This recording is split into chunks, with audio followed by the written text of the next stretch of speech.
Gawa na tayo ng isa pang panghandaan. Hiniwa-hiwang carrots, bell pepper, repolyo, green onion, celery, bawang. So pagkasyahin lang natin yan dito, tatakpan lang natin.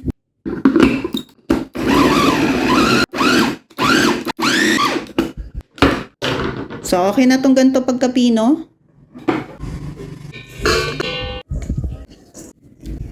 Next, yung ating meat, karne ng baboy. Kalahating kilo lang to.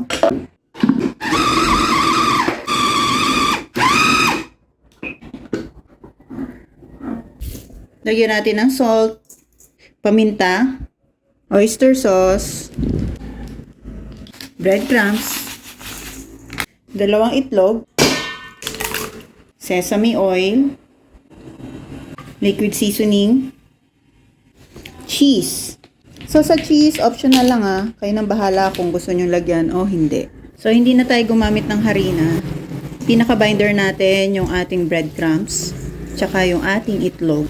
So, iba kasi ang lasa pagka may halong harina, hindi pure. Sabi gano'n. So, gusto natin ng pureness. So, pagka ganito na, nahalo na nating mabuti, pwede na tayo mag-try ng konti para iprito. Check natin kung maalat.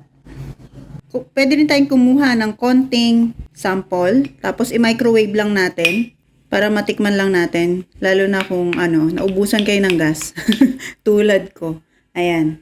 Pagka microwave ko, ito na itsura, around 2 minutes. So, kung medyo malakas yung kuryente nyo sa inyong lugar, pwedeng 1 minute to 30 seconds to 1.5 seconds. Man ko na. Lagyan ko na lang ng konting asukal para mag-balance lang yung alat. So, the rest, okay na yung lasa. Hindi ko nadadagdagan.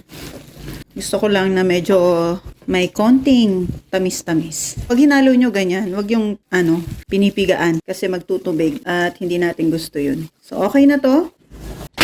Alam na natin anong gagawin natin dito. Wala kasi ako nabilan sa palengke, so sa mall na lang. Medyo pricey nga lang. So, hilera na natin. Gagamit tayo ng technique ni Mami Will in Thailand. Hello ka, umami. Ayan. So, mag-scoop lang ako ng 1 cup. Pa-flatten natin. So, ito yung paraan para mapadali yung pagbabalot ng lumpia niya. Gagayahin lang natin.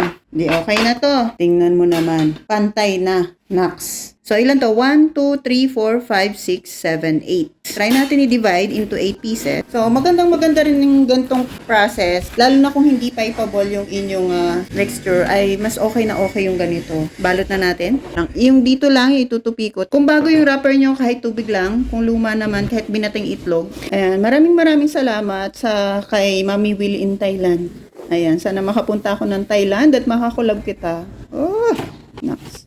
Yan, shout out sa iyo. So, ilalagay natin dito sa ating lagayan. So, all in all, nakagawa pala ako ng 40 pieces. Ito na yung na-freezer natin. Importante talaga kasi na ma-freezer natin to kasi mas malutong talaga kapag pinrito natin.